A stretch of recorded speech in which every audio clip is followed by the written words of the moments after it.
Right. Yes, a very good morning, dear viewer, from wherever you're watching us from. Welcome to Lifestyle Thursdays. Kahugu, what's up? Share that happiness with us this fine morning. Share that happiness. I'm happy and blessed to be here. Very good morning to you guys. Yeah, nimeenda hivi nimerudi. Umeenda tu ka brief, unapata kopo la maji, ufuka rudi kasema now it's time. Now we are here. Now we are here. Yes. So, kama kawaida pa kwa Lifestyle Thursdays, we talk about matters zenye zina affect us in matters lifestyle, kama vile health, our well-being, like fitness. There's so many things in lifestyle that we focus on right here. And today is a very, very interesting session. There's something that we're going to be shedding light on. Na ni kitu yenye imekuwa kitrend sana, na najua it's a word that you have heard a lot.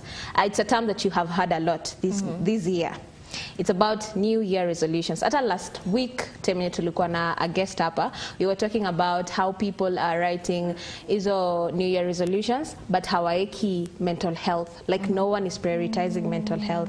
And they forget that in order for you to do something, or in order for you to achieve something, you need to be well mentally. Otherwise, what are you working towards? So that is what we were talking about last week. Wow, okay. Sasa tukamua tukuwe na a continuation leo. Tuange kuhusu tumeshinda tukisema setting New Year resolutions, but how do you set them? Wewe umeset zako? Sijui. Wacha niseme nilikuwa nimeziset, but after kufanya research na kuelewa what New Year resolutions ziko all about, nikarealize yenye nilikuwa nimeset itabidi tu niende ni revise kila kitu, kwa sababu hakuna kitu nimeandika hapo. Hakuna kitu nimeandika. I need to like go back to the drawing board ni figure out what goes where and which one goes out. Unajua kwanza unaona pale ikianza list unapata ya kwanza ni going for a vacation Maldives, to the Maldives. So like na vile umeshinda ukisema nimeshinda nikiimba, lakini sasa unajua tuliambiwa you set realistic goals. Ulikuwa umeandika kwa resolution? Si ndio? A vacation in the Maldives. And I was very serious about it. No, but sasa nimejua, seriously, but sasa nimejua, before you get to the Maldives, you need to start with Diani first. No, Lake Elementaita, and then from Lake Elementaita uende Naivasha, alafu hivyo uende Diani, alafu uende place ingine, alafu sasa ufikie Maldives. So huwezi toka tu hapo sema tenda Maldives. Kunafaa kuwa na steps, inafaa kuwa systematic. Okay. So you had actually written Maldives staycation. Si ndio hiyo? Like hata nilikuwa nimesema kitu 1 month hivi. Sijui 1 month ilikuwa niende kwa time gani. But I was very optimistic. Ungenipata nikiandika. And I think pia that's why tumelearn usiandike two resolutions for the sake of. Like it's okay to like dream big but don't be deluded. And that is a very fine line.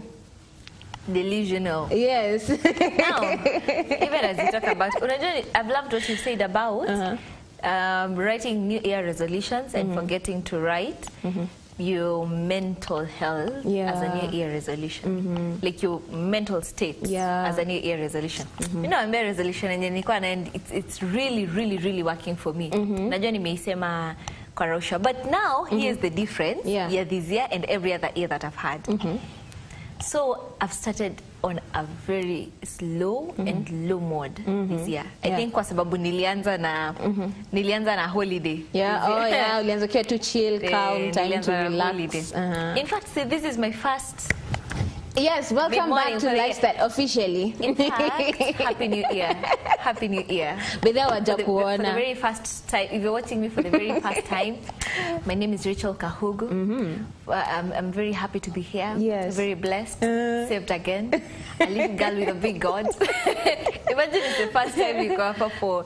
So, like what I'm saying is I've started on a very slow no mode. Hype, like just chill. Imagine I haven't sat down kuandika things I wanted to do this year. For real? Like sijakaa nikaziandika. Kuna siku naweza sema nilikaa nikaandika zote. Siku moja like I actually actively thought about it and wrote them down. So kenye me happen nimekuwa niko mahali alafu niko like I want to do this year. I want to change this. And nenda naiongeza. Kwa list. Kwa list. Nakaa nafikiria I'm watching something and then someone says something and I'm like, yo, I'd want to incorporate that in my life. I go add it. Yeah. So sijakuwa na as you're talking about it nifikiria mambo ya mental health nimeandika mahali kweli. Hata sisi tulikuwa challenged juu hata mimi personally I don't think it's something that I really thought about. Like I think so many upbringing yetu like we are aware of mental health and the issues around it. Lakini we don't pay keen attention. Like I mean, it's something that happens every day. But to say, with the rising cases of murders and all that, comes the realization that most of them are not okay mentally. So, like your mental state, your mindset affects your productivity and how you react to things and how you relate with others. Like it affects a big part of your life. And who you are. Yeah, and who you are. But you don't realize that. Uko like, si bora ninaweza ongea, si baby makaratasi nikipiga nduru kwa barabara. Mimi niko fiti, you know. And your story inabaki hivyo. But the moment you put mental health hapo, like venye adi una assess behaviors zako, do you behave in a certain way that is maybe peculiar to you? Can you go seek help from a psychiatrist? Can you see a therapist? Najua nasemanga mimi nenda nione therapist nimwambie mashida zangu. I feel like me I'm good guys, I promise. Me see a therapist. There's a certain friend of mine mwenye a while back alikuwa anasema mimi nione therapist nilipe mtu nimwambie shida zangu si niende niketi nijiongeleshe hiyo story. Watu wengi sana useme hivyo. Hata I'm thinking you've seen like intentionally you've seen a psychologist or a psychiatrist like, kwa show like intentionally. Okay, coincidentally. Let me say coincidentally. Coincidentally. Yeah, ile you go probably somewhere alafu you meet as a psychologist or a psychiatrist and you're like having a conversation. La sasa utasema directly but unatupa to hints about, you know, something that's happening to you. I feel like it's very important. Ukisikia mtu ameenda kwa psychologist ama psychiatrist, it doesn't mean that hayuko sawa. It only means anajua there's a part of him or her that needs to be guided, like to be guided. Ama like I need someone to make this part of me alive. To figure out some certain things. Out some things because kila mtu unajua anakuanga na, and especially young people right now. We very well know tuko na this part of us yenye hatuko sawa but hatuwezi ongelea. Mtu anakuambia it's okay not to be okay alafu anasema fiti it's okay not to be okay. Kwa hivyo hata nisipokuwa sawa niko sawa chonjo. Anachana na hiyo story. Hataki kuiongelea na hataki kuifikiria yeye mwenyewe. So you run away from thinking about some things. So therefore it's inabaki hivyo. It's not, you don't eat from the inside. So ni wound but it's not healing. Iko tu ni kama wound inachoma na acid. So like each and every time it gets worse rather than getting better. I feel like it's okay to see this year maybe nitaiongeza kwa list. Nemo tu siku moja nitaamua let me just go see it, try talk your feelings and see a problem half shared is a problem half solved. Though in this generation watu wanakataa hiyo story wanasema ati mimi niketi niambie Kahugu story zangu alafu ndizisikie mahali kwa corridor. Like people are afraid. It's very professional. People are afraid of opening up because they are not sure to which extent what a trust mtu. So like sasa then get someone who doesn't know you. Sasa even a stranger makes it worse kwa sababu unajua kuna social media. Alafu like I mean nasema I think alafu over time ethics zimekuwa eroded. Like I can go get a certificate pale River Road and I claim ni claim mimi ni psychiatrist. Alafu I go set up an office somewhere. Ukuja unanipea story yako jioni unapata thread Twitter. Uko like na mbona mtu anakaa mimi? As long as you don't mention my name and you don't use my picture and you use my content to help others, a win is a win. As long as atiamu uko na shida. I don't know if you've seen this, there's a tweet yenye linini ati mtu alienda kwa therapist because like ati Michelle kwa imemgonga kabisa kona kwenye nimefika let me go talk to a therapist. Ati aliongea na therapist akamwambia this is the very exact reason why I'm going to quit my job and resign. Just alikuwa aside ile ati wewe sasa utadu like it's bad like that. Ati wa sasa utadu tutakuhelp aje. Yani mpaka therapist mwenyewe anani therapy kwa sababu anashindwa sasa hapa kwenye tumefika tutakusaidia. So unaenda hapo wewe ndio kumencourage. It's okay. Like, usijali. Shikilia tu hapo. I'm here for you, Madam Therapist. I'm here for you. I will help you out. But now I'm thinking, even as you're talking about New Year resolutions and how we want to write things down, have we really kwanza thought about zetu za last year? Because ni kama tunafunguanga mlango, tunafunga ingine, and you forget everything that was we had thought about last year. Now I saw a post somewhere that God would never ask you to leave something he told you to start so that you can start something else. He wants you to see it to completion. Because he's such a lover of stewardship. So you need to see something through till the end. Yes. So God hata kwambia uache, akwambia uanze kitu, then halfway akwambia achana na hiyo anza ingine. Achana na hiyo anza ingine. Kwa sababu like he is a steward. He anapeanga like ametufanya tukue steward because he's such a love of stewardship. So, hiyo kitu yenye alikupea kwanza uanzishe, he'll follow it up to completion, and then now he'll give you something else to do. Like it's usually an assignment after another, an assignment after another. But only after it has been completed. After you have completed. And now it's very different with sasa Kenya sisi tunafikiria. But resolutions zetu za last year. Hizo ni za last year. Ni za last year. So this year we start afresh, new things. Yes. Without even considering what had we written last year. Na ni nini we can carry forward. Na sasa with a different mindset to this year. Ama ni nini we can work on. Unajua kuna vitu zingine zenye. Tulikuwa tumeka resolutions last year. Hatukuzimaliza. But zingine hata kuanza. Hizo zenye hatu kwanza zingine. Probably vitu zingine hata you weren't supposed to do them. Wokamua tu, let me go to Maldives. Let me go here and there. You know? So hizo ndio vitu zenye nataka niangalie. So hii nilianza sikumaliza, but it's because it wasn't important. I just wanted to do it for myself. So hiyo tunatoa. Nilikuwa nataka kuingia shule. Nikaingia nikafika second year, nikachoka, nika drop out. Ama nikafika second semester. Nikachoka, nika drop out. So this year, are we going back to school? Nilikuwa nimejiambia nita save. Save good money. Probably start a business. Start a business or something.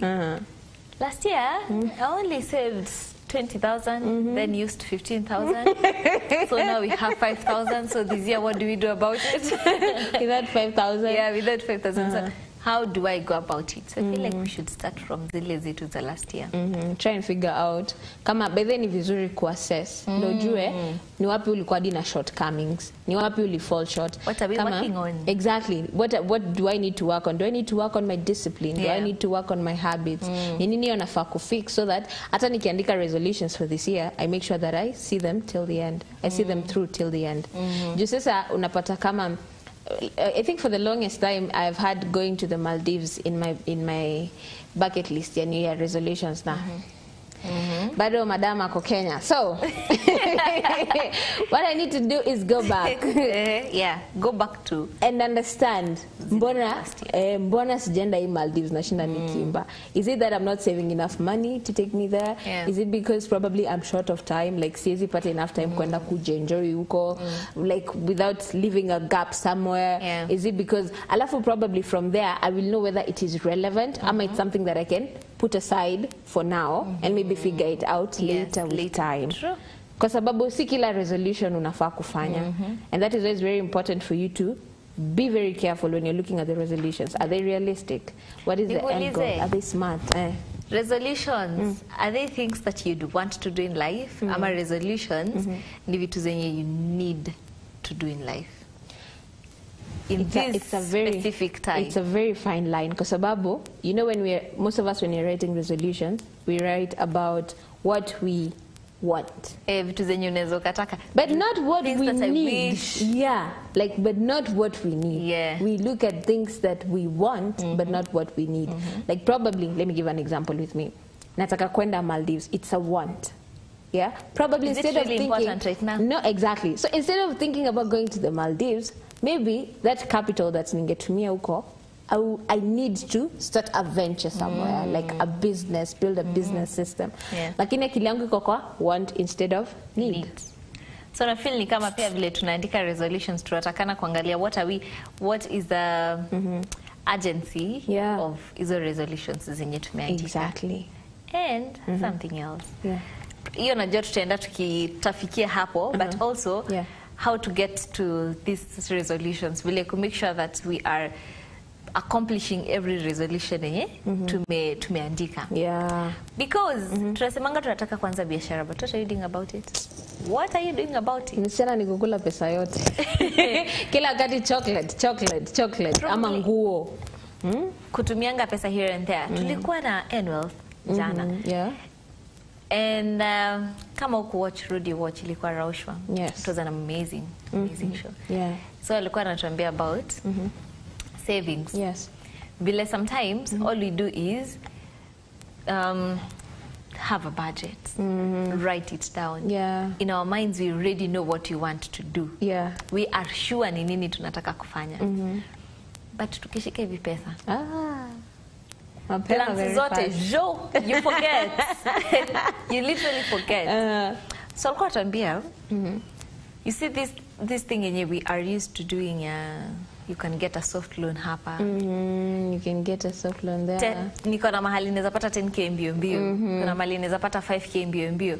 So nachukua 10,000, nalipa 5,000, nabaki na 5,000. Alafu najua kuna mahali naweza pata kitu kama 10,000 tena. Unachukua tena. So nitalipa hapa 7, nitakuwa nimebaki na 3. You see those like calculations. It's a cycle. Yes. And all because we already have a budget. We know what we want to do. Tunajua mpaka tunataka kuanza biashara, tunajua we want to save for school. But we are not intentionally doing it. Unaisema tu kwa mdomo. Tunaisema tu kwa mdomo, alafu anywhere you think you can get money, you just want to get it. Like wewe unapata tu. Like you just, as long as I can get 10,000 somewhere, let me go. Hataki kujua. Haufikirie tunataka kufanya nini hiyo pesa. So you need to, before you get that money, before you get mshahara ama hiyo pesa yenye unataka kuchukua from somewhere, sit and budget. Plan for it. Intentionally. Plan for it. Ikikuja hivi, ipange vizuri. Unajua hii inaenda hapa, hii inaenda huko. And the thing about budget, utajikuta you're not buying some of the things you'd want to buy. Unanunuanga zile vitu useless. Hadi unakaa unaangalia kitu unasema sasa hii nilinunua ifanye. Like why is it when here? You don't have a budget. But ukiwa na budget unabuy the necessary things. Afutakuta you won't buy things zenye ni unnecessary ama vitu zenye impulse buying hautafanya impulse buying when you have a budget. But also lazima ujipe discipline, because now that will mean if you're working with a budget, you won't buy some of the things zenye cravings zinakwambia unataka. Inakwambia leo nasikia zenye unaona trend they do good. Vitu zenye you just want to buy, you won't buy because you're working on a budget. But that also helps you to save. Exactly. At the end of the year, you'll be very happy that you saved 100,000, 150,000. I don't know if you saw this challenge. It was happening last year as tulikuwa tunafunga mwaka. People were, sijui zinaitwaje, ututu boxes when you unatupa those savings. Na nini? Hiyo jina ndo natafuta hata. Inaitwaje? In Kikuyu? Not a very good name. So we'd rather look for the English one. I don't know, like a saving bank. I don't know. I don't know how to call it. But you get the idea. A small box kakona kanini, so you just drop money. So watu walikuwa na fungua zao late last year. And there are people who had saved up to 365,000. Like kila every day alikuwa na anaangusha kitu. A very small calculation here. So I was listening to someone na alikuwa anasema on a normal day unakulanga how much? On a normal day. On a normal day. Approximately. From breakfast to breakfast to supper. Lunch, ukiwa huko, ukitoka home bila kuinama ukuje job, ukitoka home unakuja job, like on a very normal day. Ile yenye hauja overspend, but on a normal day probably 300. Yeah. And when I range around there. 300, So let's even do it with 250. to 50. Yeah. So to 50, assuming you've decided you want to save this year. Sindio? Yeah. So you to 15 you're nakulanga daily, and you don't feel like it's an issue because you've bought lunch there, you've bought something, breakfast, you've bought a snack. just to 50. Yeah. For 7 days. 1,750. Only for 7 days. You've decided you'll be carrying your lunch from home so that you can save that money. Yeah. For a week, utakome save 1,750. Now, let's do that in a month. In a month, tutakuwa tumesave. So if say you're working with 250 every day. So in a month, in a week, in a month, you need for 4 weeks, right? Yeah. You're on 7,000. 7,000. So in a month, wow. In a month, we save 7,000. So in 1 year, in a year, let's see how much you save times the 12 months. Yes. 84,000. And that's some good money. And now that we're working with 250, that's on the lower side. Yeah. So if you can go higher. Acha tutoe hiyo 4,000 tuseme kuna siku kadhaa hapo zenye uliamua ama literally hakuwa na pesa or something. Just save 80,000 in a year. For a year. Just for 1 year, for a whole year, save 80,000. That's some. Hiyo ni 250 per day. Na tumetoa some 4,000 hapo juu. That's just the goal with saving. Yeah. And it's as simple as, you know how you're saving that money? Leo I'm not buying food. Yeah. Today I'm carrying food from home. Na kwa discipline usikule ukifika tu. Well, that could be something else. But the point is, like, actually, I'm cutting on fast foods this year. Yeah. Of course, and that's a fitness goal. Once in a while, you can go treat yourself. It's very important. Yeah, self-care. Na kuna watu wenye, they don't want to cut on that. But they want to cut on maybe buying, impulse buying. Yeah. Wale wa ile handbag itamatch na ile dress. Yes. Ile kiatu itamatch na ile handbag. Utaiva once. Alafu feel. Yes, that's the problem. So you can just decide what you want to, how you want to save your money this year. Angalia ni wapi ndio una waste pesa sana. Na pesa zinaendea. Ako kashimo kwenye. Unapoteza pesa. And inakwanga bebe mtu hanotisigi, like ile probably get your money probably from a small cap project. Alafu ikikuja unajua hii pesa mob, I can do something substantial. And then boom, in a few weeks you don't have it and you're like, do you know you made happy? Unajaribu nimetumia sikuibiwa na mtu. Sikupigwa ndeta mahali. You try to think, what have you done? Pesa imeenda wapi and you can't fathom. Ati nilikula yote mimi. You can't fathom. Mbona sioni? Yes. So you just wonder what has happened. Yeah. But ndio inakuanga the issue. Tunasema how you use your money. Yeah. Then now decide what do I want to cut on. So how do I want to save my money? Hapo kwenye pesa inapotelea, there's a way you can fix it. Yeah. Hapo vile utasave hiyo pesa. Alafu unajua kuna watu wanasemanga there was a time someone was a financial expert was talking to people via social media akiwaambia like you guys need to prioritize on saving nini. And sasa unajua tu social media people are bashing at mama. Sasa mtu una save nini na economies nini. But alikuwa na insist like if you can try and live within your means, lazima utapata mahali kwenye you can save that extra coin. It doesn't matter if you start from 100 bob per day ama 50 bob per day, but that will get you to greater places. Like ako ka discipline kana kwanga gradual. Utapata ako kama mahali kwenye unaweza save 50 bob, alafu uone hii 50 bob can make it 100. Hii 100 can make it 150. Hivyo. So ni kitu gradual process. Inaenda ikipanda. Utaenda ukinotice by the way hii kitu sikuwa nahitaji sana. You know, kama ni kunywa maziwa we can do it twice a week, the rest we can save. Kama ni kanyama si lazima kila siku, hata daktari wanasemanga don't eat too much red meat, it's not good for you. Vegetables, mboga, nyama, compare prices, very cheap, very healthy. It's another, so unashikanisha fitness goal na unashikanisha financial goal. Nini unaendelea na maisha, nothing can hold you back. Wanasemanga that healthy food is very expensive. It's true. It's actually a little bit more expensive expensive, but it's worth it. It's worth it. Although, it depends what you... Always because alternative. If you can't afford that healthy food. If what you can, else? What other healthy foods would you take? An alternative one, because but in the service, what on? I'm eating healthy. I'm eating white meat. Yeah, I'm eating milk. I'm eating oats for breakfast. Yes. I'm eating... But no story nature. Unafunga your story. And the time I had a conversation somewhere, someone was talking about how broke they were until they were eating ndoma. I'm like, broke? Unakula ndoma na unasema ni uko broke? We hapana, we ni G, we ni tajiri. Why would you call yourself broke? Ndo tunasema live within your means. Yeah, kuna mtu ndoma it's okay for you. Yeah. Kuna mwingine ndoma is not my career. It's not giving I don't do. Yeah, it's not my thing. Live within your means. Live within your means. It's very, very, inakusaidia mentally.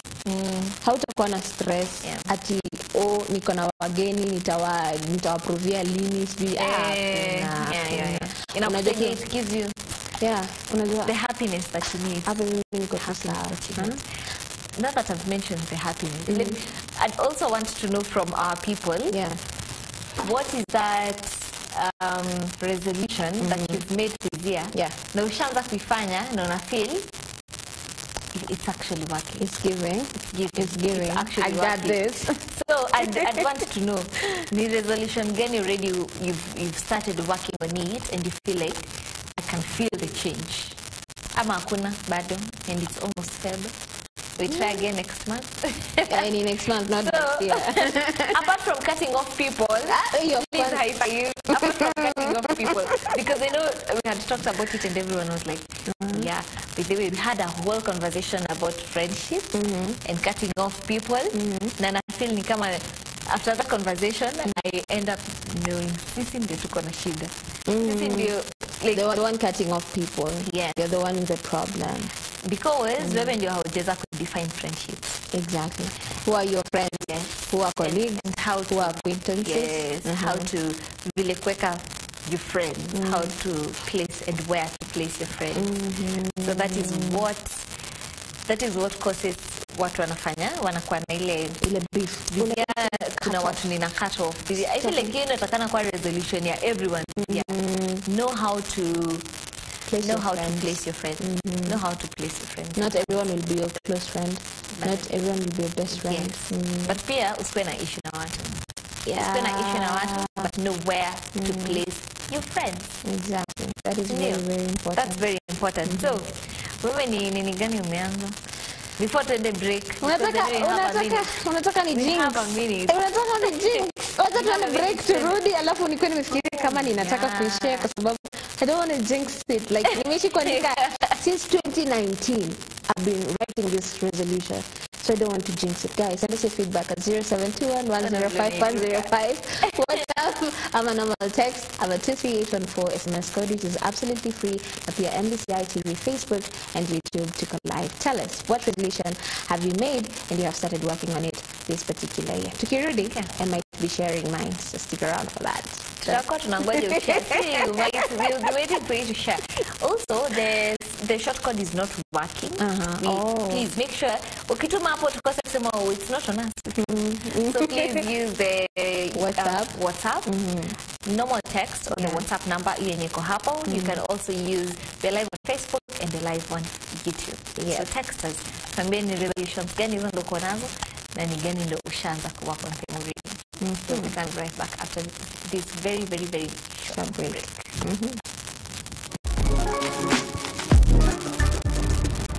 MBCI Television, transforming lives. Hello, my name is Enon Atieno. I'm a fashion designer and I've been into this industry for quite some time, like a period of 3 years now. Okay, after my parents came to realize now I really have a unique thing about fashion, they just left it to myself. So I started looking for those apps that inspire about fashion, talk about fashion, look up to people who are into fashion. And that's how I got into this craft, trying out new things, trying out new ideas, not only for fabric but even for creative. Okay, fashion is not a big thing. It doesn't have a big definition. Fashion is just dressing up yourself, accessorizing, you know, making good out of dressing. You don't just dress For the sake of dressing. fashion is coming up with your own unique way of dressing and accessorizing it to complement your outfit.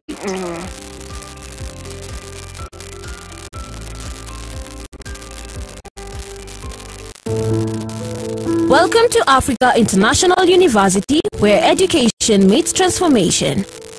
At AIU, we don't just educate, we inspire and innovate, shaping Christ-centered leaders who will transform Africa and the world. Our academic programs cater to every ambition: certificates, diplomas, bachelor's, postgraduate, master's, and PhDs. Join our international community and embark on an exciting academic journey that goes beyond borders. We lead, we innovate, we inspire, because at AIU, we are more than a university. We are a family with a common goal of transforming the world. The time is now. Enroll in AIU and be a part of a university in the heart of Africa, with Africa on its heart. Africa International University, where dreams take flight and leaders are born.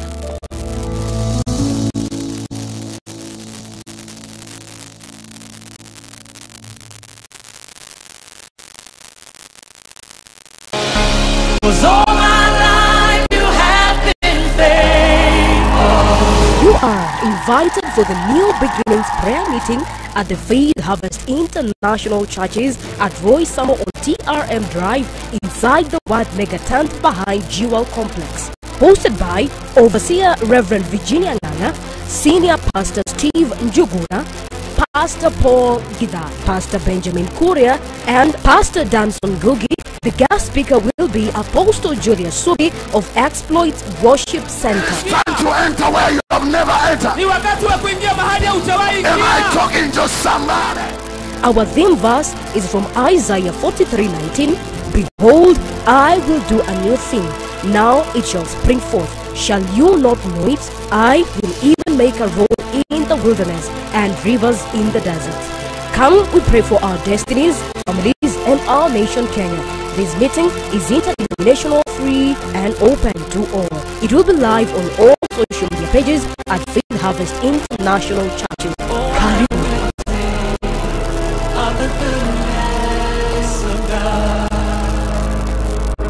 Life is brimming with moments worth celebrating. The dreams we chase, the connections we cherish, the laughter that fills our hearts. These are the true treasures. But sometimes, the path to those moments can feel clouded by financial worries. What if you could invest in a future where chasing your dreams isn't just a desire, but a reality? With N-Wealth Capital, small steps lead to big possibilities. With N-Wealth Money Market Fund, you can secure your financial future for a better tomorrow.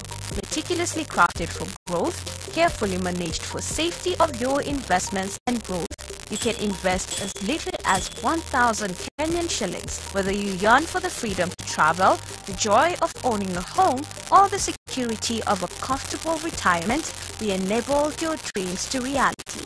Sign up today through www.nwealth.co.ke/capital or call 0700-617-443 and secure a lifetime of financial well-being and dignity through N-Wealth. N-Wealth Capital Unit Trust Scheme is approved by CMA, which does not take responsibility for the financial soundness of the scheme. Prices of shares and income may fluctuate and the right to redeem shares may be suspended. N-Wealth Capital Limited is a subsidiary entity of N-Wealth Financial Services Limited with regulatory approvals to provide pensions, investments, and insurance services.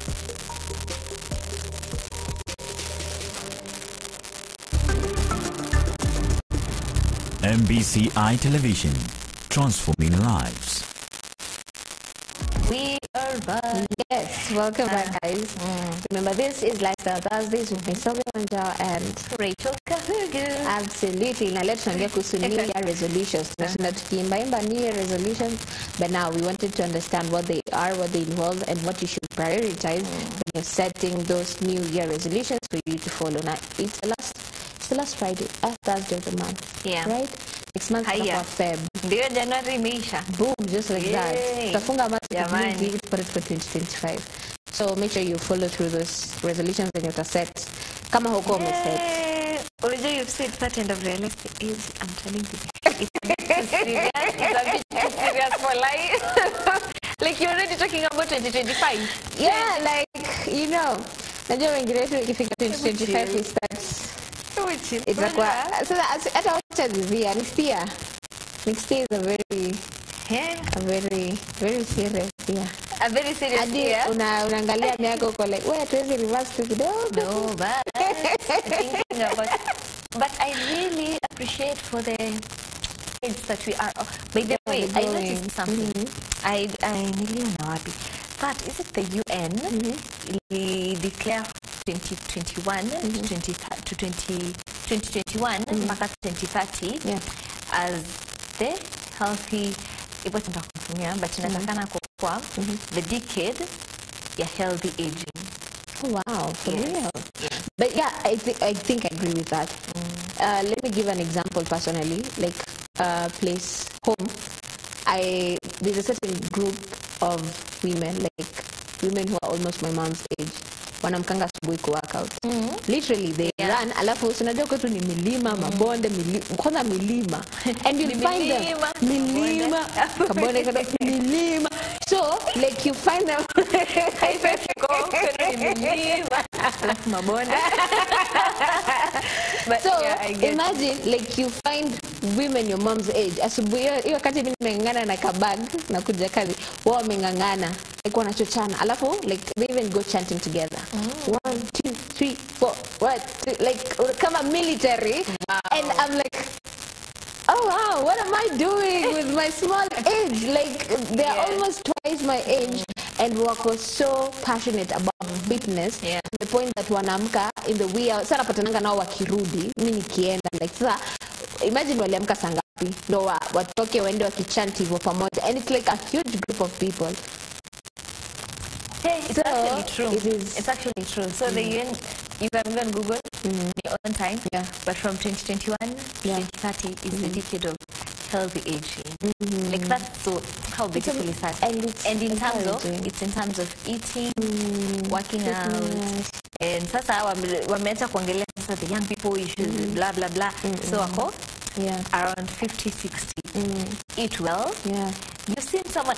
Let me tell you something. My mom is 50. And I admire that kind of aging. But unajua ni kwa sababu during that time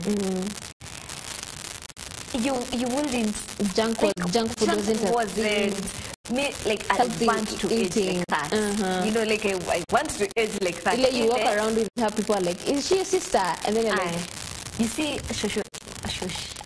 our grandparents, our grandfathers or grandmothers, the way at 90, I look at my grandmother and I'm like, I got upright. Wow. I'm not a hunchback. Wow. Very upright. Because during that time they used to do that healthy eating, healthy living was a thing. So healthy aging wasn't something surprising for them. Yeah. But sasa sisi watoto wa Indo generation ya machipo. Generation ya fast. You have to make it very intentional for you to age well. And that should be a resolution for everyone. Yeah. Eat healthy. As much as uko na luxury ya kufanya anything and eat anything and just sit in the house. You have the drive. Imagine baka squeezy watu wana count leo nimetembea steps ngapi? 10,000. As in it's becoming something you have to keep track. Yeah, because walking is also another form of exercise. For those when you already afford kwenda gym, kupata membership and all that, it's a very nice form. For me, it's surprising that right now you have to keep track of your steps. Kitambo kama kitambo ungekuwa na count ati umetembea how many steps per day. Ungekuwa umeenda. Because tumefika mahali, healthy living is not a thing. Yeah. Healthy living is lazima ukwe very intentional.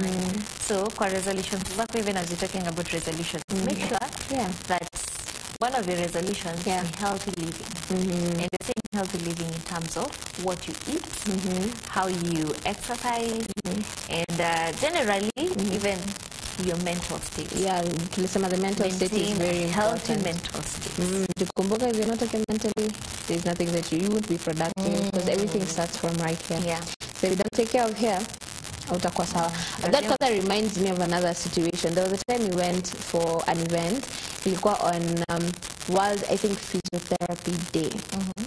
And now, as we were interviewing a certain man, alikuwa amekuja ku attend the event and all that. So we were having a conversation before now the interview happened. It was off camera. And he was like, ati, anaishi, I think, interiors kidogo. So alikuwa amekuja to town, aweze ku attend the event. Okay. So, before we started the conversation, akaanza kutuambia, ati mimi nimekuja kwa Nakuru nimeshtuka sana. They were like, okay, kwa nini unashtuka? And like, he's very elderly. Ako like, kitambo, Nakuru yote, mzee mnono alikuwa mmoja tu na kila anamjua. Ati saizi, ninaingia town wa mama wanaka hivi, hadi nashindwa, hawa ni watu kweli, ama ni jitu. So, alikuwa anasema, like, hajaiona a generation of unhealthy people lead design. Like ati during hizo times alikuwa mmoja peke yake na kuna and everyone knew that particular man. So anasema like watu wameacha kula indigenous foods zenye zilikuwa healthy. Unajua kitambo ilikuwa nduma, ngwashe, mihogo, you know those healthy things. Saizi unashinda mkate, chipo. Yani you've neglected the healthy foods. Uko like unajua taste buds zinakuanga fani inakwambia leo nasikia kula kitu tamu na tutalala kama sitakula kitu tamu unafuata tu nasema unataka soda unataka ikopi soda leta surely afu nasikia chipo kwanza nasikia mtu anaanza tu na harufu nasikia nasikia harufu ya chipo na watu kwa hii room na cravings za chipo. Hello guys please yes na chicken in mwanze kuwa na cravings za ndoma here and there. Alafu unajua unaona vile nasema you can still be small but unhealthy. Yeah. The point is eat well, exercise, take care of yourself for the sake of your tomorrow, for the sake of your generation, for the sake of the people who you have to take care of them. Take care of yourself first. Exactly. It's very important. So you inataka nikiwe kwa top list your resolution. Exactly. Yes, taking care of yourself. Taking care both mentally, physically, emotionally. Hiyo kwanza ndio tumeanza nayo mentally. How do you take care of yourself mentally? From the conversation tulikuwa nayo last week, the best way for you to take care of yourself mentally is making sure that kila kitu unafanya iko intentional na like ile una set your mindset in such a way that you give yourself time. Like if you're setting something like a goal, usi set kitu unrealistic, alafu pia kwa time frame usitake kitu happen immediately. Okay. You know. So there are certain alikuwa na explain there are different types of goals. Kuna long-term goals na kuna short-term goals na kuna short-term goals zenye zina lead to the long-term goal. So focus on the short-term goals. Hizo ndo zina encouraging inaweza kufika kwa the long-term goals. Like kwa resolutions zako make sure uko na a bit of both. Usiweke zote ni long-term utakuwa discouraged. Lakini pia there's a way you can like zieke like eka time like eka bind na time such that after every time if it's a fitness goal unataka ku lose let's say 50 kgs this year. Lose 50. No, the people who are like, you know. Yo. So, okay, let's say 20. What do you mean una lose 50? Tukiambia tengine I lose 50 atabaki amedisappear. So oh my goodness. Let's bring it down to 20. Let's use 20 please. Thanks. I am sorry. Let's use 20. So let's say you want to lose. 50 is not even healthy medically. Like it's not even recommended. Okay, let's go for 20 then. So you're trying to lose 20 kgs this year, right? So you can't expect that set resolution January, alafu you expect by March you may lose all 20. Yeah. Kumbuka, the different factors zenye zina affect. Probably, mtanza fitness na mtu different. Within those 2 months, ameangusha hizo 20. Juu, metabolism yake na yako is different. Yeah. So again, in setting goals, unafaa focus on you, not on what the other person is doing. Make sure they're specific to you. Don't write down a resolution because someone else is doing it. Make sure you want it first and you need it before you write it down. Otherwise, you won't even accomplish it. Yeah. So, kama ni 20 kgs in that 1 year. Let's say every 3 months, track progress. Kusema in every 3 months, I'll be losing 4 kgs. So after every 3 months unaangalia nime lose 4 kgs. Hivyo. Alafu una celebrate those 2 small achievements. Yeah. Those small achievements ndo zita lead up to the 20 kgs that you want to lose at the end of the year. Okay. You probably unajua unaweza kuwa unaanza tuseme those 3 months labda mwili inaendelea kuadapt to the new fitness style yenye unajaribu. So let's say how to lose your time. Alafu another 3 months ipite, let's say half the year. Nini yako ipande, metabolism yako. Yeah. So uanze ku burn fat haraka. By the end of the year uko ume lose hizo 20. But ebu uniambie ati the first 6 months huko ume lose namba yenye unataka u give up. Yeah. Na mwili yako already ilikuwa ishashika momentum. Like imewasha moto alafu lazima don't give up. Don't give up. Don't give up on your goals. Don't give up. Don't give up on your resolutions. As long as they are realistic from the word go. Oh, lazima here you started by realistic. Lazima ziwe realistic. Usikue delulu venye watu wanachochana sasa hivi. Being delulu is a solulu. Don't do that. It might work for some people, but for you, don't try that. Don't try. Don't try that. Don't try that. It won't do you good. Okay. Yeah. Asante sana, naona we have Jimmy from YouTube. Is everything okay on YouTube? Tafadhali, please, mwelekezi, you can check that for us. We will appreciate. Okay. Sawa. So Jimmy, side yako ndiko na shida tafadhali, so make sure you work on that on your side. Unaweza restart. Yes. I'm sure itakuwa sawa. So, naona tuko na mmoja hapa anaitwa Victor. Asema yuko Kinango. So, yeah. Sema one of my major resolutions this year is to lose 15 kgs. 15. Kwani sasa yuko? Hapana, okay, sorry. Okay. Victor, can I start again? Can I start reading again? Can I please start reading again? You're allowed to. Okay, so Victor anataka lose 15 kg. Yeah. Anasema it's already working kwa sababu I have been amekuwa exercising. Sijui ni gym. Yeah, but umekuwa exercise since date 1. For real? Congratulations. So far, congratulations. You're doing a good job. You're doing great. Na encourage watu wengine. You're doing great. Kama kina sisi. Imagine. There's hope. Na ndio umesikia, please don't give up. Kama una feel ujaanza ku lose bado, probably your body is just adjusting. It'll catch on. Yes, adjusting. That's the goal. That's a goal. Usianze kitu wache halfway surely. It is very discouraging. Sawa? Yep. So make sure unajipush. Nanda kuna mtu pia hapa anaongelea journaling. What you've been saying here. Yes. Now, certainly I talk about it. Yeah. It's also another way of making your mind healthy. Yeah. And just improving on your mental state. Journaling is very, very important. I don't know what you'd say about it. I think I agree with you. Like, you could sit and reflect on your day. There's kuna easy, let me say, how can I put it? There are certain things zenye watu wanako encouraged kufanya on a daily basis so that they can keep track on their goals, on their mental health, on all those things. That's why kwa wenye wameenda kwa therapist ama the ones who have had the opportunity to deal with a psychiatrist, they encourage you to write a lot, especially about your emotions. Kwa sababu most of us tuna lack kidogo when it comes to emotional intelligence. Ikikuja ni IQ, vitabu ni tuko sawa kabisa. But when it comes to emotions, kuna kuanga na tashwishi kidogo. Like there's no school that teaches you how to deal with your emotions. That's when unapata mtu ana develop a certain habit. Like let's say ukikasirika unafikiria kukula, ukikasirishwa unafikiria kukula.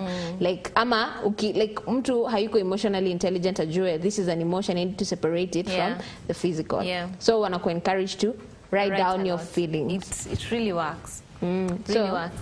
And as you start unaweza shinda unatakana kuandika nini, but as you move atakota andika tu like just one sentence the first day, the next day you write kidogo, the other day you write kidogo, a paragraph. With time you'll be looking forward time yako ya kujournal ifike, so that you can andike like uko na motion ya share with the journal. You know. So I feel like it's really a good thing. So if you're working on your kama uko na resolution moja yako ya this year, it's working on your emotional intelligence. Try journaling. It really helps. Alafu emotional intelligence is something that most people ignore, but they don't understand how big of a role it plays.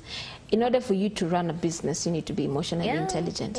In order for you to thrive professionally, you need to be emotionally intelligent. Especially if you're dealing with interactions. People. Exactly. Na sasa, you can't separate yourself from people. That means you're always dealing with people. So you need to work on emotional intelligence. Upende, usipende. Otherwise, if you don't work on it, you'll be setting yourself up for failure, and not just small failure, big failure. If you don't work on failure and disappointment. Exactly. If you don't work on your emotional intelligence, unapata. When it comes to, let me give an example of service providers, like waitress pale, ama conductor.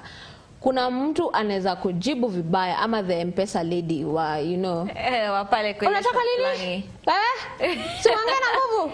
Tunataka withdraw 100. Ongea vizuri, nataka kukusikia. Umesema 100? Umesema 100 ngapi? 100. Kwani una pesa? Si utumie tu ikiwa kwa simu. Mbona utoe 100 na unachagua na kutoa, But like say amelack a certain aspect of emotional intelligence on how to communicate with people. This is a customer. Anakuletea job. Like anakuletea kazi. Lakini, uoni hivyo. Uko like, unaniwestia time. Toka uende. But you don't realize that your livelihood depends on this particular person coming. That's why the next time, mse atapita hapo hata akitaka withdraw di 10K. Anakumbuka venye aliongeleshwa ako like, hapa siwezi, wacha niende kwa ile next. Ndio hiyo, nenda place ingine kwenye na feel more welcome. Like so many things, hadi venye unaona hadi when it comes to spending money, it's also attached to emotions. Yes. How you spend your money, that impulse buying. It's the emotion. Kuna watu who shop juu wako na stress. Ati hii nasikia niko na stress. Hadi kuna culprit hapa amewave mkono. Ati niko na stress, let me just go buy something. Let me go buy a dress. Let me go buy shoes. Let me go like something nice. Yeah, so what you're saying is emotional intelligence in a drawback to almost everything in life. Almost everything in life. So hiyo pia natakana kuwa one of the resolutions zenye una make this year. And now, because you have just 1 minute to get into the chic and style, we've said in terms of setting your new year resolutions. Sasa tuniwakumbushe ndio msiseme tukisema. So reflect on your past year. Make very realistic new year resolutions. We've said after you've thought about ni nini nilitaka kufanya last year, now chukua hizo, toa zingine, leta sasa zenye ulikumaliza, zilete this year, then add on some things, as long as they are very realistic. And they are what you need, not what you want. Yes, what you need, and not what you want. Once zinaweza kuja, but huku mwisho. The needs they come first. Huku mwisho.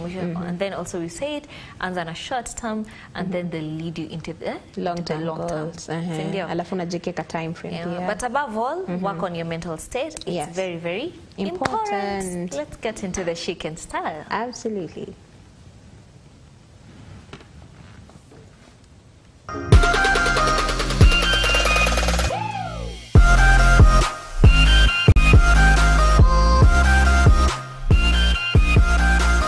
Blouses are versatile and can be paired with various bottom wear such as skirts to create different looks. They are popular in both professional and casual settings, and their styles can range from simple to classic to trendy and fashionable. Blouses come in various styles, designs, and fabrics, and they can be formal or casual depending on the occasion. Common features of blouses include buttons, collars, and different types of necklines. Let's take a look at some blouses. First, we have bow blouse. Bow blouse typically refers to a blouse that features a bow or a tie at the neckline. The bow can vary in size and style, and it's often used as a decorative element to add a feminine and stylish touch to the blouse. Bow blouses can be worn in both casual and more formal settings, depending on the overall design and the materials used.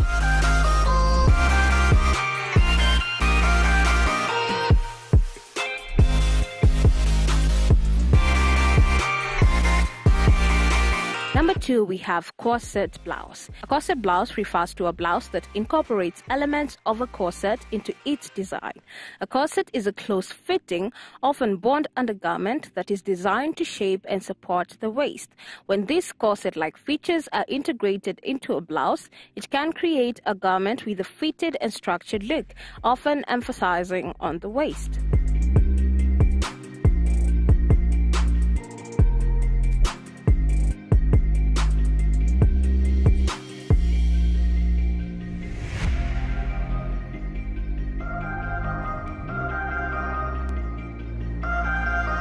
Number 3, a draped blouse. A draped blouse is a style of blouse that features fabric folds or draping, creating a flowing and often asymmetrical appearance. The draping can be achieved through various techniques such as gathering, pleating, or strategically placed fabric overlays. This style of blouse tends to be loose or relaxed in fit, and the draping adds an element of elegance and fluidity to the garment.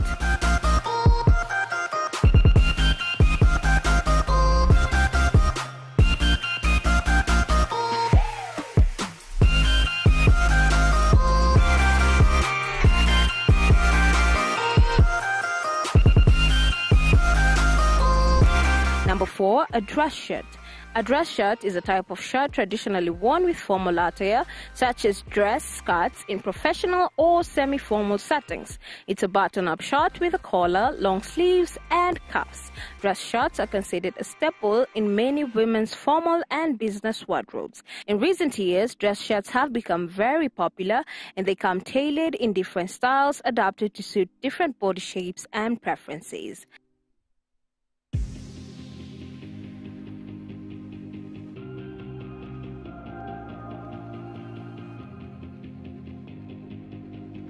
Number 5, pin tucks. Pin tucks are a decorative sewing technique that involves folding and stitching fabric to create narrow, parallel tucks or pleats. These small, evenly spaced folds add texture and detail to garments, often enhancing the overall design. Pin tucks can be used for both functional and purely ornamental purposes. They can be used to create a variety of effects, from subtle to understated to more elaborate and ornate, depending on the design intent and the overall aesthetic of the garment. A tunic is a loose-fitting, often knee-length or longer garment that can be worn by women. Tunics have a long history and have been worn in various cultures and time periods, making them a versatile and enduring style of clothing. The design of a tunic typically involves a simple, straight-cut silhouette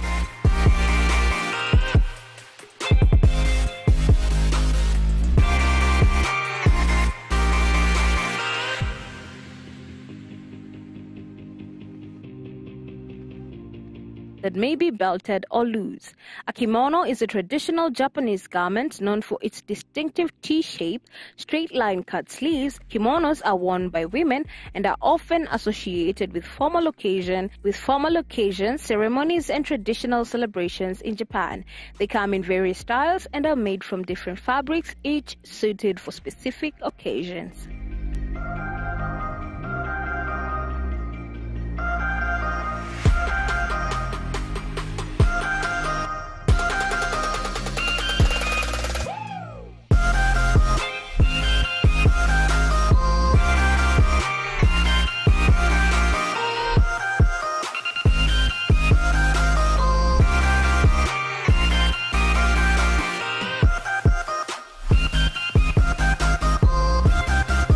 In conclusion, blouses are versatile and timeless garments that play a significant role in fashion for women. These upper body garments come in a wide variety of styles, designs, and materials, catering to diverse tastes and occasions. Blouses continue to be integral components of women's fashion, offering a canvas for creativity, self-expression, and adaptability to different occasions and seasons. Whether embracing classic styles or experimenting with contemporary trends, blouses remain a wardrobe essential for women all over the world. My name is Sylvia Wanja, and this was Chic and Style.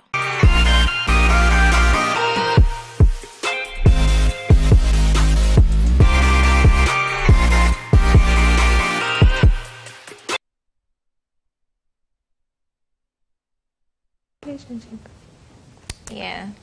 Welcome back. Tuko na blouses ngapi hapo? How many types of blouses do you have? Please, let's invest, guys. Let's invest. Actually, I think we should invest In our wardrobes, Yes, right? in our wardrobe. We need to do something Because about the it. corset thing was like, oh, okay. Wow. Okay. Oh, okay. I didn't also, like, I think I limited myself to, like, uki mention blouse, the first thing yenye nakuja kwa mind ni the dress shirt. Hiyo ni very common. Very common. Until nili dig deeper nikapata kumbe ni mingi hivyo, like unajilimitigi na ile moja unajua. But if you decide to check, there's so many types and zinakaa tu vizuri. Kwanza hiyo yenye iko na kabo hapa, unakafunga tu na kaloya fulani, unasikia kuambia kila mtu excuse me, objection. Karibuni change vocabulary yako yote. Objection. Like unaambiwa madam lipa fare na unataka kulipisha expensive. Objection. Unajaribu kuninyang'anya pesa. All for the bar?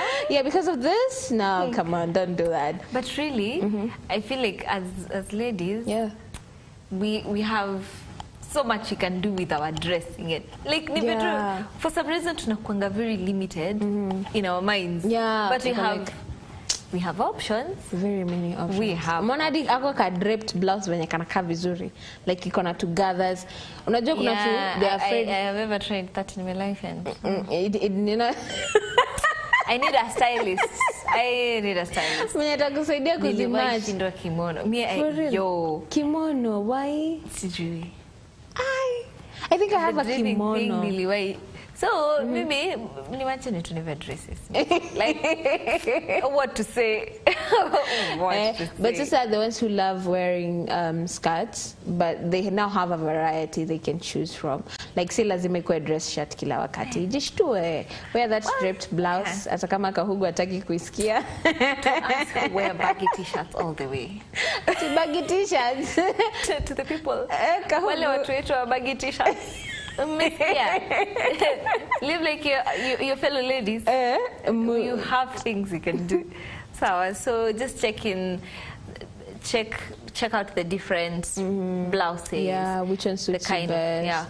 And what can suit you as well. Yeah. Because there are blouses zenye zitakalia vizuri, kuna zingine kidogo kinamana. So just get to know the blouses that will look good on you. Also the colors that very important. look good on you. Not every color.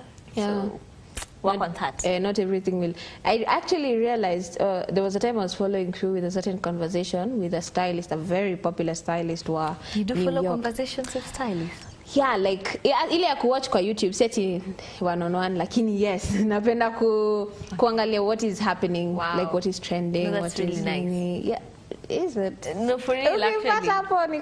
There was a time I wanted to be a fashion designer. Imagine I would have you in my life as a designer. Ningekuwa nafika my dream is still valid, eh? That one has a match. Let me make your closet. Anyway, so hey, okay. I think it's a passion that's still there. I don't know kwenye itanipeleka. Unajua wakati ilikuwa zile enzi za daktari, pilot, mwalimu. So nilisema fashion designer. Before nilimaliza designer, karibu nipigwe kofi irudi kwa mdomo. Okay, like no, that is not what we are paying for. Ati hiyo kati niko form 2. Ati unataka kuwa nini? Fashion designer. You will grow up. It is a face. So nika give up to him. Lakini I still love things to do with fashion. Okay. So I was following a certain conversation na a certain stylist alikuwa anasema when it comes to dressing, like unaona shape ya shingo ya nguo, you should look at the shape. Unaona kama hii yangu ni round neck, yako ni V-neck. So a round neck inaweza kufanya ukae mkubwa, nawe si mkubwa. But kama unataka illusion ya kuwa mkubwa, you will go for a round neck. Kama unataka kukaa mdogo, una go for a V. Kama unataka, like, unaona alikuwa anasema hadi print na texture, like tutaita texture ya nguo inaweza peana pia that illusion. A plain color kama hii, I exaggerate like the composure ya mtu, yeah. But sasa if I wear like yenye ni multicolored, ninaka nimebuff, yeah, like nimebuff kama ni floral. So alikuwa na advise you should look like unajua sisi tunaendaga tunanunua nguo ikikutosha unabeba unaenda nayo, you know. But alikuwa anasema when it comes to purchasing clothes, don't just look at whether it's like ni vizuri kuangalia the perfect fit, lakini kuna some other aspects pia unafaa kuangalia depending on what you want or how you want to look like. Yeah, depending on also how you want to look after, what look you want to achieve after. I don't know kama ushaisikia situation ama ushai experience umeenda umenunua nguo, it was a perfect fit and you're like si mbaya, ukaenda nao ukafika kwa nyumba ukavaa uko like hey, hii nguo itabidi ikae tu hapo, I'm wearing it, like where am I wearing it to, you know, because probably uli overlook some things like kama the shape ya the neckline, hadi pia mikono humata, uka overlook probably the floral prints. So your time ulichukua juu ni fitting, but the moment you get to wear it unafeel sija love, kuna kitu yenye haiada sija love. Okay. Na ni juu uli overlook utotu small aspects. Na pia the material ya nguo, utanunua nguo ya nylon unatoka nje inashikana na like inashika ina cling kwa mwili hivi, kama ine plasteriwa hapo. So pia angalia the fabric. Fashion is white. Wow. Okay. Now, mambo na ladies and dressing, I feel like we should all get a stylist to help us with that, because we should all get someone to help us with that. But there was one time we had up a stylist alikuwa anatuongelesha, that was last year. Tulikuwa hapa na stylist and alikuwa anatuambia even about matching colors, sivae nguo zenye ni 15 colors. Alafu pia skin tone yako. I learned that with the shoes. Oh yeah, the skin tone na pia shoes give a certain so finish. If you're buying like unataka, if it's not a white or black shoe, and you want a shoe that you can wear with a lot of clothes, angalia skin tone yako, and then find a shoe with almost the same color. It's like, okay, that's a nice hack. I didn't know that, and it really works. It really works. It does. Really like ukiangalia the many hacks that are there to pull off fashion. Like it's very important for you to be confident in the way you have dressed to get I'm imagining, let's say for example, you're going to make a presentation, very important presentation, $1 million worth presentation, and when you're not comfortable, everyone will tell. True. Because if there's something it does to your confidence, kila time utatry kushinda ukiadjust, ukifanya sijui nini, ukivuta sijui nini wapi, probably from the word go, ukitoka kwa nyumba, haukuwa sure about what you're wearing. You have to be very, alafu mtu ukifeeling comfortable in how you look or like vile uko confidence kama kujaga, it gives you something. Uko like hadi ukitembea uko like the world is my runway. So that is it now. Tell us about Hit the Gym. Yeah, so Hit the Gym leo tunaangalia working out your back, mgongo. Hey, I tried that. Should we tell people to actually do it? People should. For the longest. Like, wait, guys. You know, most people wanna assume mgongo. Like among the things that you would want to work out ama tone, utasikia tu mtu mikono, miguu, nini. Hakuna mtu anataka kuguza mgongo. But do you know working out your back in affect so many other areas? The moment you're working out your back, itakusaidia kutone your arms. Alafu unajua kuna fat flani inakuanga kwa back, inakata cross like mgongo yote inakuja hivi. So hadi hiyo ndio inapeana illusion when ni mkubwa. So ukislash your back fat itakusaidia hadi kutone vizuri in the right places. Okay. So tutakuwa tukiangalia hiyo how you can work out the back, even for those people who are having back issues.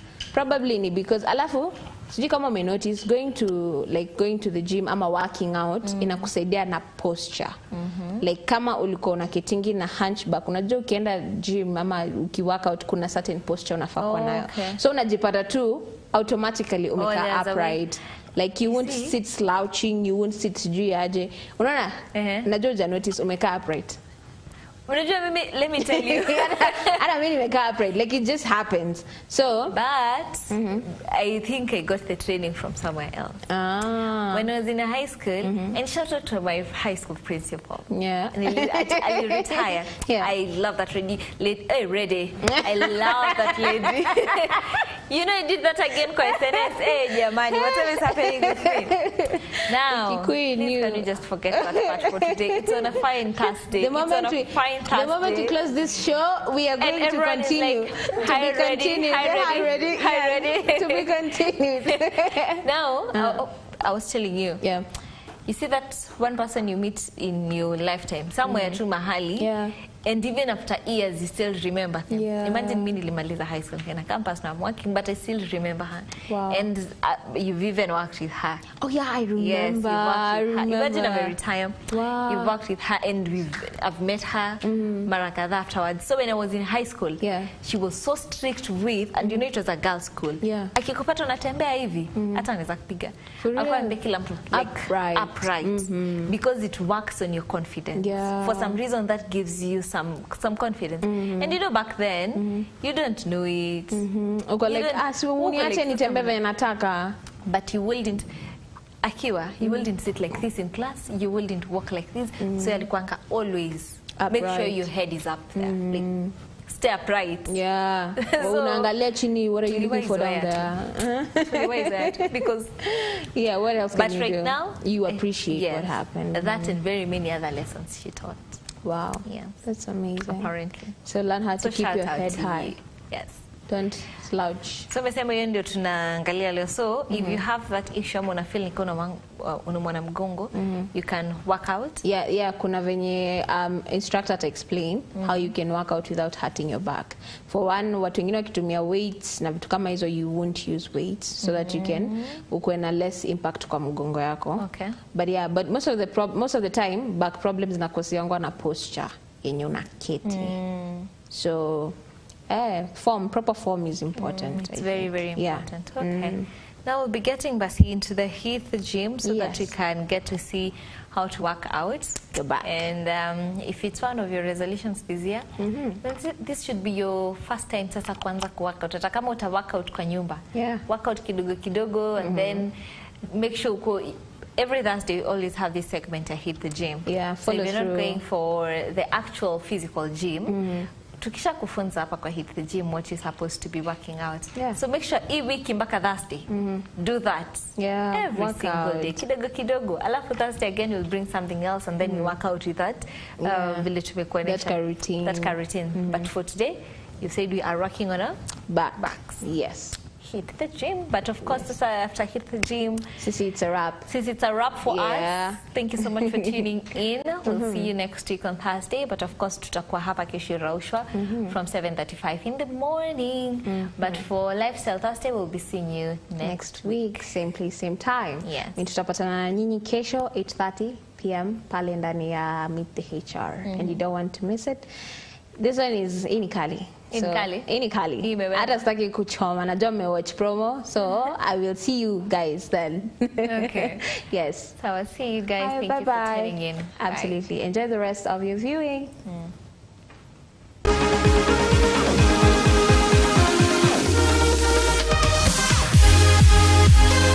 Hi guys, welcome to Hit the Gym with me Sylvia Wanja. Sasa tumefika gym. Na kama hauko gym, kama uko pale home, jitayarishe because you're about to learn how to work out your back. Yes, mgongo. Sawa. Aya, tuko na Roger hapa. Let's get to learn how you can work out your back. You need to keep fit, and exercise is one way of keeping fit. And remember, this is Lifestyle Thursday, so you must follow through till the end so that you can maintain fitness. Yes, Roger. Yes. Aya, take us through how to work out your back. Okay. So first thing, when you're working on your back, it depends with your goal. Most people want to reduce back fats. Yeah, to shred it. Yeah, shred back fats. So I prefer doing more focusing on strength training than running. Than cardio. Yeah, because when you do cardio, it won't reduce that back fat. Yeah. Uta lose weight, yes, lakini bado the fat is itabaki deposited. So you need to lift. So the first thing when you come to the gym, I'll give you, first we'll start with the dumbbell row. Dumbbell row, we'll start from here. 1 foot forward. And the form, the back should be straight. The back should be straight. Okay. Yeah. And, okay, let's see. So you can strive.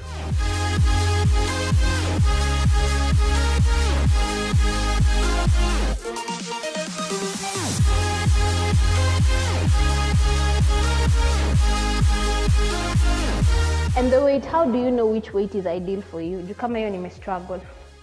So for the weight, that's why there is a beginner's workout. Yeah, for a beginner. For a beginner, we can start with even 5 kgs. 5 kgs. The small one. The small one. But if you're more advanced, you can. More advanced, you can do 50 kgs here. Like me, I normally do 50 kgs. 50? Yeah, 50 kgs. Ini ngapi 10 na imefanya ni 5 times this. So I do 50 kgs. Wow. Yeah. Okay, then kuna hizo back rows. What else do we have? One arm row. So next we go to barbell row. Form is everything. You need to squeeze 1, 2, and again you do 12 reps, 3 sets. And do you have to arc your back? Yeah, you arc your back. Okay, that is the proper form. To avoid lower back injury.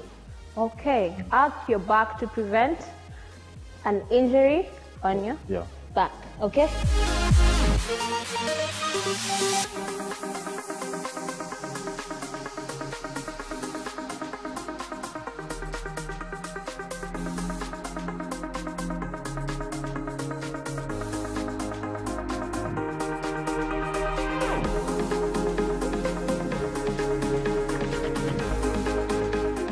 Reps, 3 sets.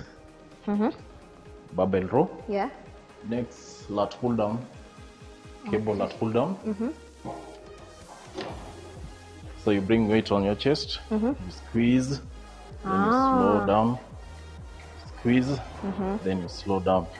Oh. And does this also work on your chest? Because not on your chest. It works on the back. Yeah, this is one of the workout. People, most people are confused about it.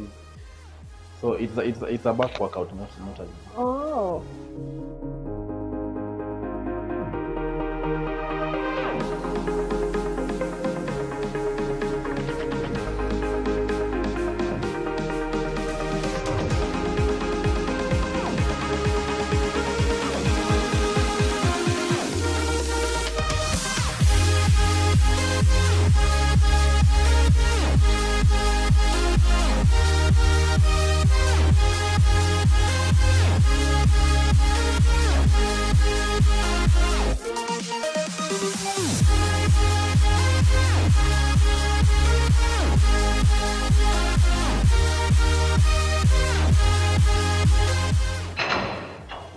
Short people in the gym.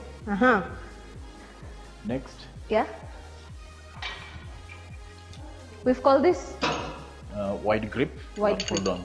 Okay. Then wide this one is called neutral. Neutral. Okay. Close grip.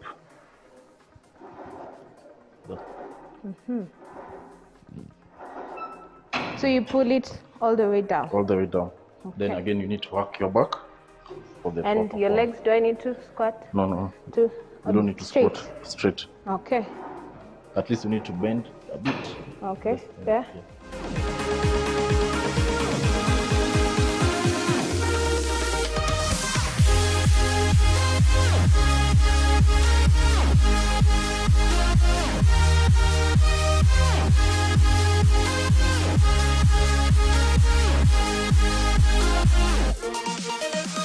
Okay. And are there any exercises that you can do at home? For the back? Yeah. Yeah, for the back you can do You can, there is. Kuna kale ka container 5 liters. You can fill it with the sand or water. Yeah. And again, you can use the same container to do the one row. You support your hand with a couch or a table, and then you lift. Yeah, sure. And again, you can do the two containers. Yeah. It will be the same as a barbell roll. You do use the two. Containers again, filled with sand. Containers. And again, the same containers you can use to do deadlift. I think. Oh, deadlifts. Yeah. How do you do a deadlift? Deadlift here. Okay. So this is the right proper form. Oh, one over, the other under. Yeah. Okay. You know, there is a difference between deadlift and stiff-legged. Okay, so what's the difference? The difference, for the deadlift, you need to bend your knees. Oh, when you're going down. Yeah. For the stiff-legged, that's for the hamstring now. Yeah. But now we're working on the back. On the back. So we have to bend a little so that we can keep going. Okay.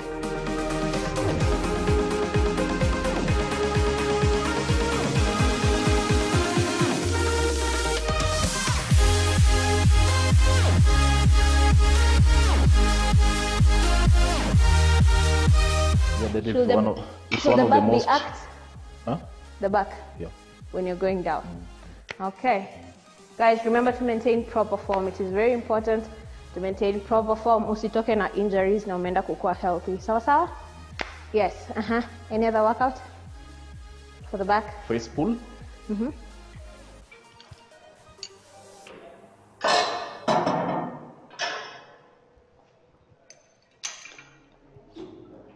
Face pull. We call it face pull. Inafaa ikuje hadi hapa.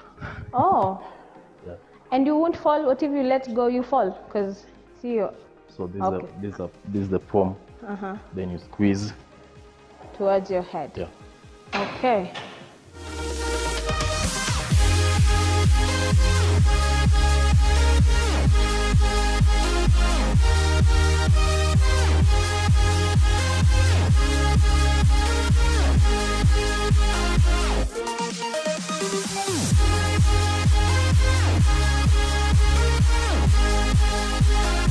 And what is the importance of working out your back?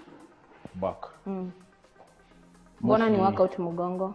Okay, for the ladies, they want to reduce fats. Napata saa vile mtu anavaa sports bra. Yeah. Utajua hiyo back unaka. Yeah, inakata. There's a lot of fat, For the men, we need to get that back. Yeah, we need that cobra back. We call it cobra back. Yeah. Wow. Okay, guys, I hope you have followed through and you have learned that it's important. It's very, very important to work out your back. You might seem to ignore it ama wasi. Kuna mtu mwenye kuna shida ya mgongo, ata work out aje bila kujiumiza. Mtu kama huyo anafaa anze na free body weight. Asitumie weight for now. You can do this for the back. This one is like you are doing deadlift. But you don't have any weight. But you have to do again more reps. Ndio catch up na manyana tumia weight. Again, we say very important for you to work out, and it's also possible for you to work out. If you can't access a gym or you can't afford a membership at gym, kuna tumanisha pia variations that you can do at home so that we all maintain a healthy lifestyle. Don't let money be what is stopping you from becoming healthy. Sawa sawa, and remember today, be stronger than your excuses. Enda upige tizi, and we will see you guys next week, same place, same time. This is Lifestyles As Is, and this was The Gym. Bye.